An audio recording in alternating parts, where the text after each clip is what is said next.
Chers élèves, notre leçon d'aujourd'hui est la lecture. Notre objectif est lire un texte explicatif. Je t'invite à observer l'image, le titre et la référence du texte. Qu'est-ce que tu vois sur l'image?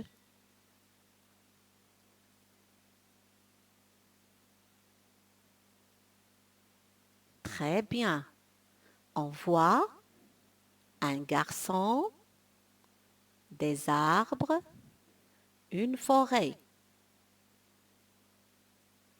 Le titre de ce texte est Un petit garçon au pays des arbres. Ce texte a été écrit par Jean-Marie. Il a été tiré de son livre Voyage au pays des arbres. Alors, à ton avis, à partir du titre, de l'image et de la référence, de quoi va parler le texte? Tu as trouvé la réponse? On va vérifier en lisant le texte. Je vais lire le texte. Tu es prêt? Écoute et suis avec moi. Un petit garçon au pays des arbres.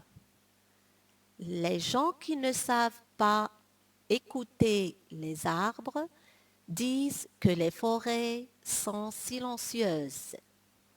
Mais dès que l'enfant siffle et qu'il siffle bien, comme un oiseau, il commence à entendre le bruit que font les arbres.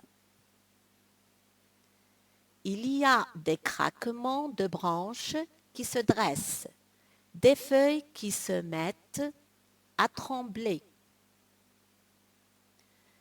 Il y a surtout des bruits de sifflement parce que les arbres répondent.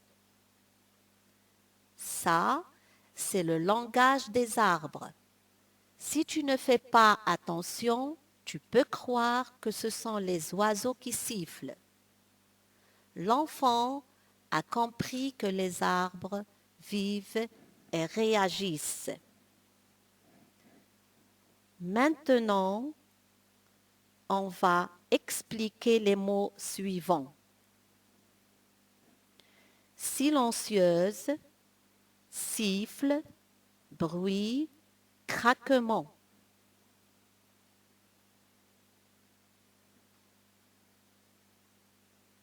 Je vais t'aider à les comprendre. Silencieuse, qui ne fait pas de son. Siffle, fait un son avec un sifflet.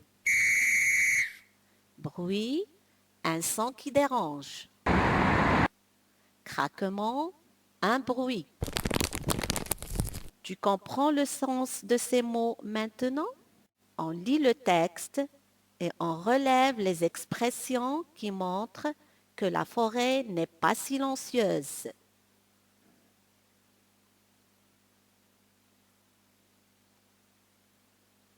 Tu as trouvé la réponse?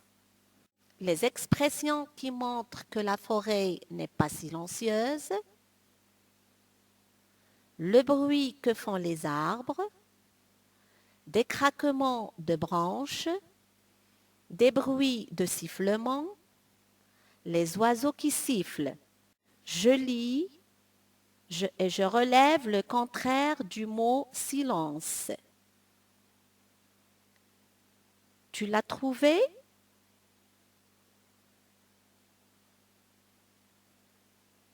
Il y en a plusieurs, n'est-ce pas? Bruit, craquement, sifflement. Bravo, tu as fait du bon travail. Maintenant, lisons ensemble. Je lis avec toi le premier paragraphe et tu continues seul. Allons-y. Un petit garçon au pays des arbres. Les gens qui ne savent pas écouter les arbres disent que les forêts sont silencieuses. Mais dès que l'enfant siffle et qu'il siffle bien, comme un oiseau, il commence à entendre le bruit que font les arbres. C'est à toi de lire à haute voix.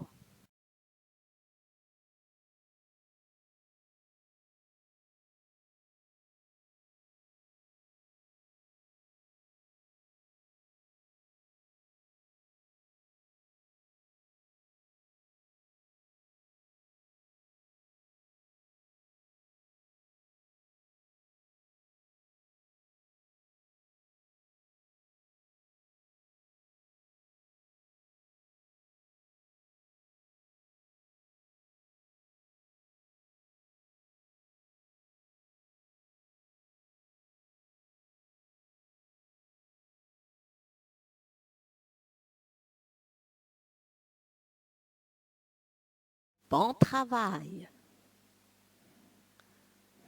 Pour se préparer à la prochaine séance, tu vas chercher des mots en relation avec la forêt. Pour t'aider dans ta recherche, tu peux répondre à ces questions. Qui vit dans la forêt? Qu'est-ce qu'on fait dans la forêt? Qu'est-ce qu'on trouve dans la forêt? Bon courage. À bientôt.